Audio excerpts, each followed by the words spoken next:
प्रभु तेरी बड़ी दया से होगा। तू जो मुझे चंगा करेगा प्रभु तेरी बड़ी दया से। हे परमेश्वर, जो तू मुझे टेस्टमनी देगा प्रभु वो तेरी दया से ही पॉसिबल है।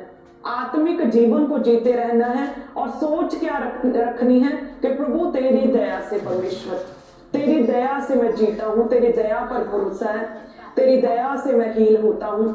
हे खुदावन, तेरे फेवर, तेरी मर्सी, तेरी दया, तेरा तरस खुदावन मेरे जीवन में आ जाए, तेरी दया मेरे जीवन में आ जाए। सो इस रीति से जब आप चलेंगे परमेश्वर 100% आपको छुएगा, परमेश्वर आपको हील करेगा, आपको चंगा करेगा। वचन कहता है दूसरा शमूएल 24 अध्याय में कि जब कहते हैं कि दाऊद ने यहूदा सारे इस्राएलियों की गणना की, गिनती की, तो उसके बाद कहते हैं उसका मन बेचैन हुआ, उसे रियलाइज हुआ कि उसने पाप किया है, परमेश्वर के विरुद्ध मूर्खता की, उससे अपराध हो गया है कि जो उसने परमेश्वर के लोगों की गणना की है। और कहते तभी जो गाद नबी था वो परमेश्वर के मैसेज को दाऊद के पास लेकर गया। उसने कहा कि परमेश्वर ने तेरे आगे 3 विपत्तियों को रखा है और तू इसमें से एक को चुन ले।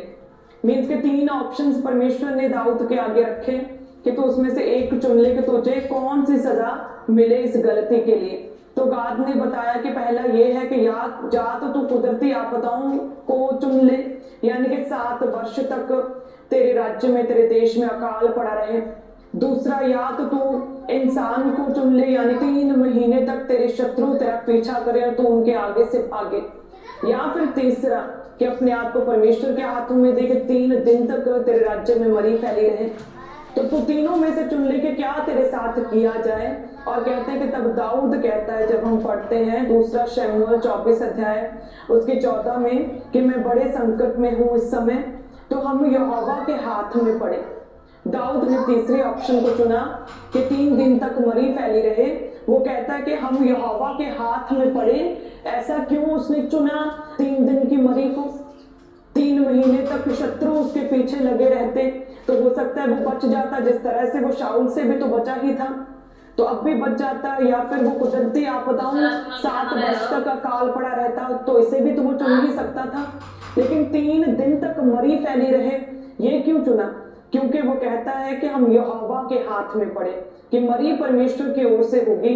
यदि शत्रु के हाथ में पड़ूंगा तो इंसान तो ऐसा है कि वो किसी पर दया नहीं करता। एक इंसानी हृदय तो कठोर हृदय है जो जल्दी से किसी पर दया नहीं करता है। तो मैं किसी इंसान के वश में ना पड़ूं खुदावन, कुदरती आपदाओं के वश में भी ना पड़ूं परमेश्वर, मैं तेरे हाथ में पड़ूं क्योंकि उसकी दया बड़ी है। क्या दाऊद कहता है कि मैं उसी के वश में, उसी के हाथ में पड़ूं क्योंकि परमेश्वर की दया बड़ी है। और सच में परमेश्वर ने जब कहते कि उसने होम बलियों को चढ़ाया तो परमेश्वर ने स्वर्गीय दूतों को जो घात कर रहे थे परमेश्वर ने उन्हें रोका, परमेश्वर को तरस आया, परमेश्वर ने माफ किया। प्रभु की दया बड़ी है। और खुदावन के नाम में मेरा ये विश्वास है कि आज के वचन के द्वारा आप परमेश्वर की दया को, उसकी मर्सी को और उसके फेवर को अपने जीवन में अट्रैक्ट करेंगे। शमौन की तरह कोड़ी के कोड़ी नहीं रहेंगे। आज से आप परमेश्वर से मांगेंगे, चाहे आप कितने ही बड़े धर्मी क्यों नहीं, चाहे आपकी प्रार्थना कितनी ही घंटों की क्यों नहीं, चाहे कितने भी रोजे हम क्यों नहीं रखते, चाहे कितने ही उपवास क्यों नहीं रखते, चाहे कितना ही वचन क्यों नहीं पढ़ते, तो आज से परमेश्वर से मांगेंगे, उसकी अधीनगी में होकर उसकी दया को मांगेंगे कि प्रभु मैं किसी काबिल नहीं, प्रभु मैं तो पापी मनुष्य था, खुदावन तूने ही मुझ पर दया की, तूने मुझे चुन लिया। परमेश्वर मेरे जीवन से इस प्रॉब्लम को दूर करे, दया करे परमेश्वर। तो अपनी विपत्ति में, प्रॉब्लम में भी हम परमेश्वर का धन्यवाद करेंगे। शमौन की तरह प्रभु को कभी भी जज नहीं करेंगे, विपरीत हालातों में भी प्रभु को कभी भी जज नहीं करेंगे और परमेश्वर छुड़ाएगा, प्रभु हील करेगा। उस जो बच्चे को मिर्गी आती थी उसके पिता ने कहा कि परमेश्वर मेरे पुत्र पर दया कर, और प्रभु ने दया की। उस स्त्री जो जिसका इकलौता मर गया था तो परमेश्वर ने उस स्त्री के रोने को, विधवा के रोने को देखा और प्रभु को तरस आया। उस अंधे भिखारी ने परमेश्वर की दया की याचना की और प्रभु ने उसे चंगा किया, उसे आंखें दी।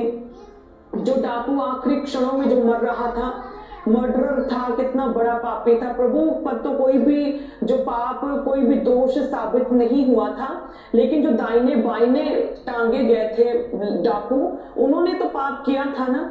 लेकिन कहते हैं उनमें से भी जब एक ने परमेश्वर की दया को मांगा और सोचिए उस पीड़ा में भी मरते मरते भी परमेश्वर ने उस डाकू को क्षमा किया और परमेश्वर के साथ वो स्वर्ग में पहुंचाया